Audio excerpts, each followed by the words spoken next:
صباح الخير. النهارده جالي شويه لحمه عجل، فهنعمل منهم طبخه كده لذيذه. معايا قطع اللحمه عريضه زي ما انتم شايفين. هبتدي ان انا اشتغلها بطريقه ملهاش ريسيبي معين، احنا نحاول نشتغلها مع بعض شويه بالخيال. يعني جالي شويه لحمه فانا عايز اعملهم بطريقه مختلفه، فالنهارده ممكن نشوف احنا نقدر نعمل ايه فيهم ونحاول نشكلهم ازاي مع بعض. اول شيء طبعا ببتدي ان انا اجهز القلايه بتاعتي، انزل بالزيت وابتدي اشوح اللحمه تشويحه عاديه.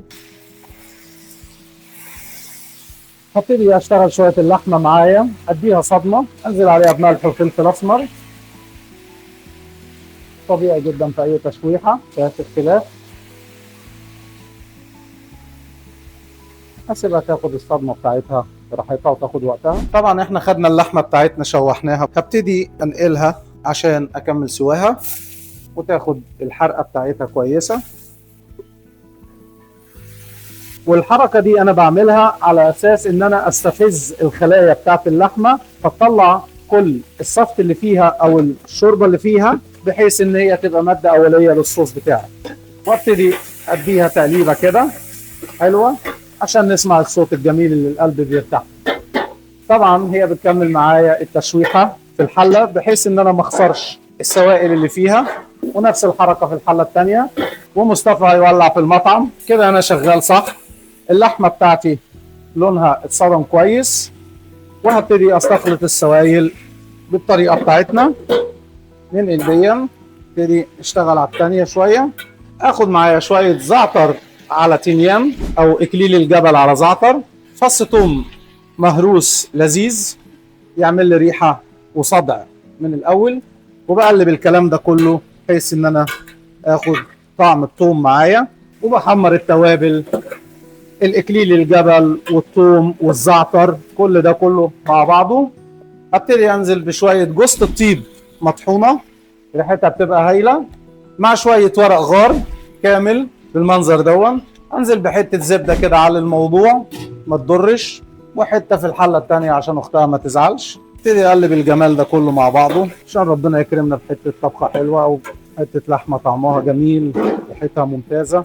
يبقى احنا هنا خدنا صدمه للحمه، نزلنا بيها، بعد كده نزلنا باكليل الجبل، بعد كده نزلنا بالزعتر، بعد كده نزلنا بالثوم، بعد كده نزلت بالزبده بورق اللورة، واسيب ده كله مع بعضه يتفاعل ويتجانس. وبعد كده انزل بشويه البصل بتوعي المفرومين جوليان،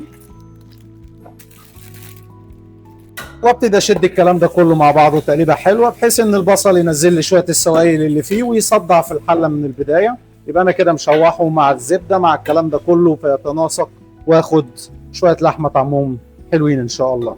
انزل بشويه صلصه المنظر دون، معجون طماطم، صدع معايا في الاول وتديني لون وتديني طعم وريحه. خش تقليبه جميله في الكلام ده كله، واسيب الكلام ده كله يتناسق كده ويظبط نفسه بنفسه. هنزل هنا بتوابل مكسيكي، انا هشتغلها مكسيكي النهارده. هنزل بشويه التوابل دول برضو ياخدوا لي تصديعه مع اللحمه. شويه مستردة مش كتير، اخد بس مزازه منها. هنزل بشويه عصير طماطم، شويه بابريكا بولفر او باودر. هنزل بعد كده بمرقه خضار، بعد كده هنزل بمرقه لحمه، واودي الكلام ده كله مع بعضه يتجانس. وطبعا عشان هي لحمه فهنزل بخل العنب الاحمر واسيبه يخدع معايا شويه، مع شويه فلفل اسود وفلفل ميكس. بعد كده هبتدي انزل بميه دافيه. وهنا انا كده وصلت للمرحله اللي انا عايزها، كل المكونات هتتجانس مع بعضها، وهنبتدي نشتغلها سنه سنه. هنسيبها لغايه ما اللحمه تخش في السوا، وبعد كده نضيف بقيه مكونات الطبخ، ونسيب الجمال ده يا جماعه يدوب مع نفسه، ونسيبهم يغلوا مع بعض ساعه، ونشوف الخطوه اللي بعد كده. ودلوقتي يا جماعه زي ما احنا شايفين اللحمه بتاعتنا استوت على نار هاديه وتاكدت من سواها. وهنيجي للمرحله الاخيره معايا اللي هي مرحله اخر حاجه معايا، اللي هي ابتدي اتبلها شويه بالكمون، بحيث ان الكمون من التوابل اللي لو نزلت في الاول بتمرر او لو اتحرقت بتمرر. فكده انا خلصت كل شيء معايا. هبتدي اربطها ربط خفيف، وهي كده مسكت معايا شويه. هنزل باخر حاجه عباره عن مجموعه تشكيل من البروتين، وهو عبارة عن أنواع فاصوليا مختلفة أو بسلة، ابتدي أنزل بيهم خالص.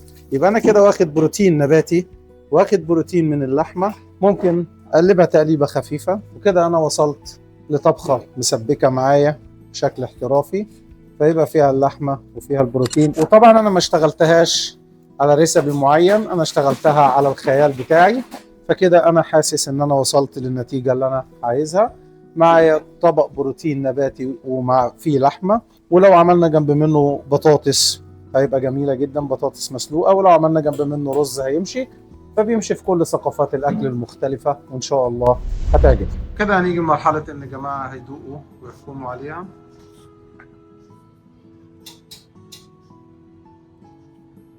Bitte gut. Fungerer?